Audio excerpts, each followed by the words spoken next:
let's have a look at chair pose. Now, right from the offset, I want to make a clear distinction between the two different versions of this posture. If you're someone who has practiced Ashtanga or has followed a lineage that has spawned from that, then chair pose is actually a very different posture from what I'm about to show you. It's a heart opener, it's a back bend. There's an extra degree of arch of the lower spine and a lot more spinal extension of the upper spine. The version that I'm going to show you closely mimics a squat position, and that's primarily why I choose it. When I first started yoga, I was practicing chair pose like the Ashtanga lineage, but as I progressed and started to learn a little more about anatomy and physiology, I found that the version that I'm going to share with you was one, more accessible, and much more accessible for my students once I became a teacher, but also we can use it as a means to enhance our awareness of how our body's moving. It's one of the best postures for us to do that. So in this version, we essentially take the spinal position of mountain pose, what we often call neutral position, that elongated S shape.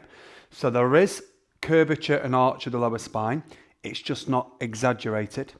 And then we simply retain that, and then with your feet hip width apart, toes facing forwards, toes gripping the floor, inner arches raised, all those little tick points of our foundation, we simply imagine we're sitting back down into a chair. And in doing so, when we sit down, it's important we're not trying to keep the spine vertical. We allow the spine to hinge forwards, maintaining that neutral spine.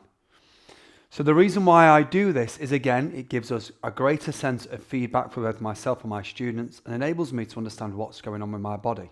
Let me explain that further by showing you what we often see with the common misalignments. First of all, for this posture to work for us, we're going to set our feet so they're around hip width apart, toes facing forwards. Now, as you start to lower down into the posture, what you commonly see is that the feet begin to rotate out. Imagine my hands are actually my feet. They turn outwardly and often asymmetrically. So one rotates out more than the other. This is due to pelvic alignment and misalignments and imbalances within the structural tissues. Now, if we can do that, or if we can see that, it's also likely that we see the knees knocking in. This would infer to us that there's more dominance of the adductors, the inner thighs, than there is with the abductors, the outer thighs, and one of our glute muscles, one of our buttock muscles. So using this posture, we can start to develop greater harmony, better coordination between the tissues. Let's start it again. Toes facing forwards, toes grip the mat, inner arches raised. So our knees are going to track outside of the big toes. Try to run along the second or third toe. The bum goes back and down, and the spine hinges forwards.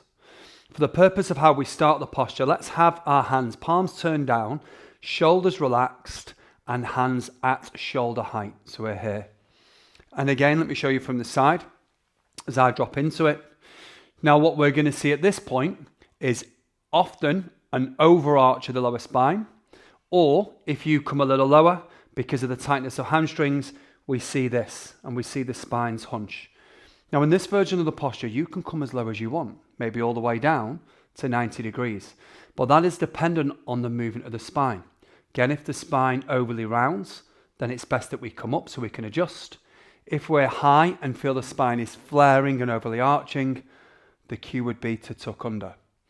Second thing that I want to come to, and this is a little more technical, and it's difficult to feel within ourselves, so you're going to need to have a visual on yourself just to check where your alignment is here. When we come into that squat position, chair position, the angle of the shin is to be reflected and parallel to the angle of the spine. So imagine my forearms are here, my shin, from ankle to knee, that's the angle. Then we have the angle of the spine, from hips to crown of head. They're two parallel lines. What we often see is the body is tipped forwards. Let me demonstrate this. Toes facing forwards, and this. Can you see that angle of the shin in relation to the angle of the spine? So that would tell us that there's more dominance of that front line of the body. Super common. Too much strength in the front line, much or a lack of strength in the back line. So again, this is great because understanding all these kind of imbalances in the body, we can use this version of chair pose to help people find that center and sense of alignment.